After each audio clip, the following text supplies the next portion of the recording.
The Duke of Otranto, Fouché, he said, the man is merely a schemer. He is prodigiously clever and facile with the pen. He is a thief and steals anything he can lay hands on. He must be worth millions. He was a great revolutionary, a man of blood. He thinks he can atone for his misdeeds, or anyhow cause them to be forgotten, by playing up to the relatives of his victims and making himself out to be a protector of the Faubourg Saint-Germain. He is a man whom it may be useful to employ, for he is still the fugleman of many revolutionaries and is besides exceedingly capable. But I can no longer place any confidence in him. The Duke of Gaeta, who appeared next in his review, was, His Majesty said, a good financier, a man of method and probity, who had rendered great services in his sphere. Monsieur Barbé Marbois, whom he named next, was a schemer with the appearance of a Quaker and a deceptive resemblance to an honest man. I was duped by him for a long time, he said, for he professed a certain rigor in his principles and a severity of judgment on other people and on events, which made me think he would be no more indulgent to himself. He is discontented with everything, fondling power, detesting it, and belittling it. He is at heart an unprincipled man, full of envy and fault-finding, devoid of capacity.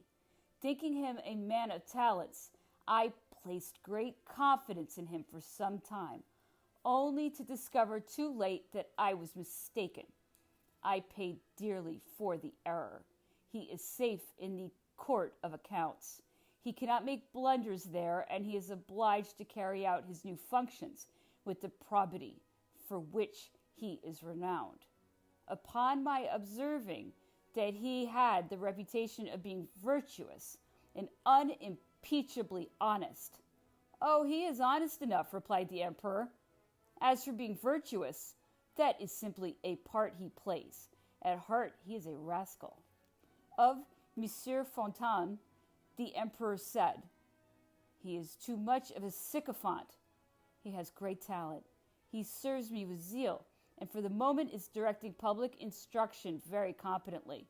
The revolution has made us too full of the Greeks and Romans. We must give our children monarchical ideas, and that is quite in accordance with Fontaine's opinions, or so he proclaims at least. If I allowed him, he would go too far in that direction. He is a man of parts, but his head is small. If I had not checked him, he would have given us an education of Louis XV's style. He thought it would please me, but I stopped him. One day I said to him, Monsieur de Fontaine, at least leave us the Republic of Letters. Those words put him back on the right road. I am not afraid of energetic men. I know how to use and guide them. Besides, I can do nothing which is opposed to equality and youth, like the nation clings to equality. If you have talent, I can push you forward. If you have merit, I can protect you.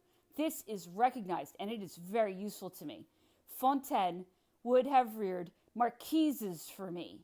Their only place is on the comic stage, though the taste of today has really dethroned them there, since Molière quit the scene and Fleury broke down. I need counselors of state, prefects, officers, engineers, professors.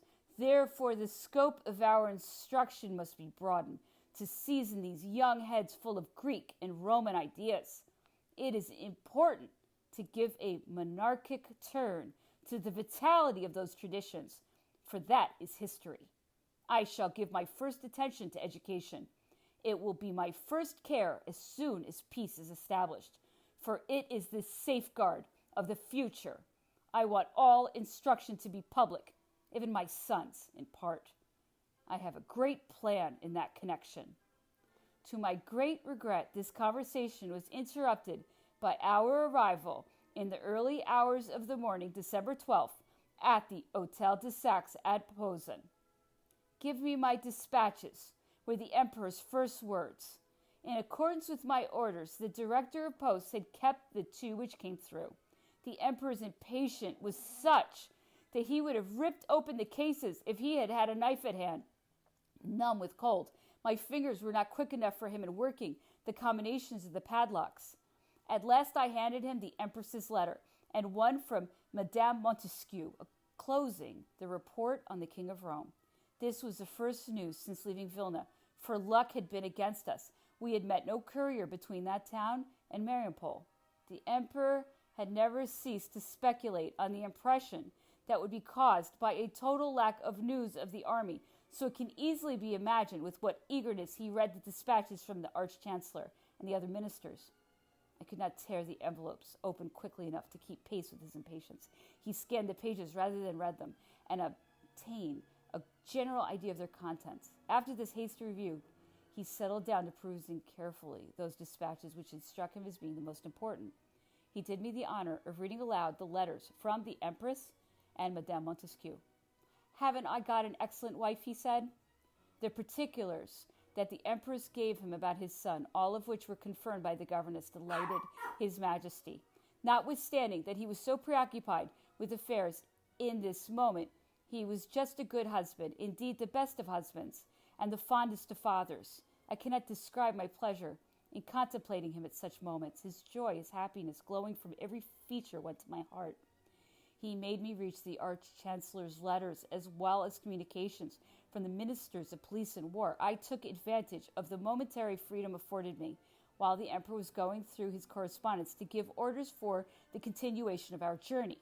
The travel carriage had been unable to catch up with us, and as the emperor had given me no time to take money out of it when we parted from it, all my funds were exhausted.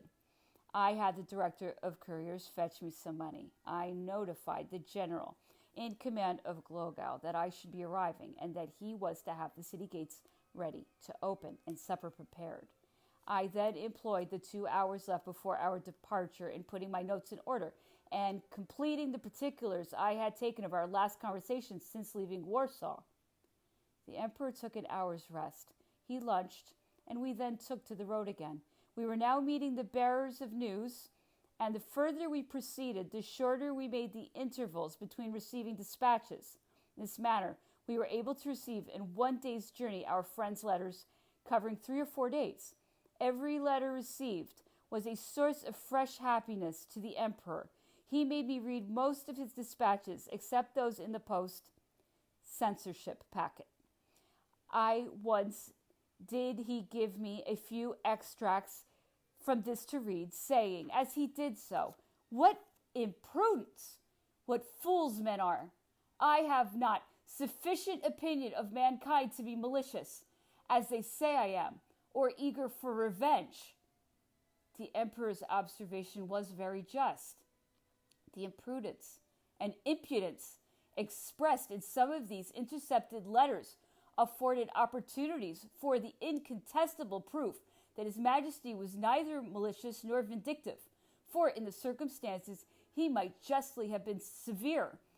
Whereas when I reached Paris, I saw the 2 persons who had given occasion to these observations, and they had not been in the slightest degree molested or reprimanded. One of them occupied a position at court. The emperor was highly satisfied with the particulars he received as to the situation in Paris and in France. Everyone was so accustomed to seeing him triumph over difficulties and even extract some advantage from events which seemed the most contrary to his interest, that public confidence had been but little shaken by the long silence of which people complained. This interruption in communications had not produced exactly the effect that he had anticipated. In the actual circumstances, the emperor said, this sense of security is rather a pity, for when it comes, the army bulletin will upset confidence. A certain disquiet would have been preferable. It would have prepared the ground for bad news. Speaking of the Minister of War, Clark, he called him a typical courtier, the most conceited man he had ever met. The greatest happiness that could befall him would be if he could persuade everyone that his grandfather had come out of the ark. He is an honest man of mediocre talents, without character, and so addicted to flattering that one can never tell how much reliance to place on any opinion he may express. He does not know me yet, added the emperor. He imagines I am like Louis XV, and that he has to get round me and be agreeable to me. If I kept mistresses, he would be their most devoted servant. He considers the Malay affair a great conspiracy with many ramifications. He would like to have many Jacobins arrested and even some public figures. But I think Pasquier and Savary are right in judging that the insolent attempt was simply hatched in the minds of a few idiots. It was quite right not to arrest any prominent men, for rigorous action causes irritation. If there are any guilty parties at large, they will not escape the police, and it would not do to have the government betraying unwarranted suspicion.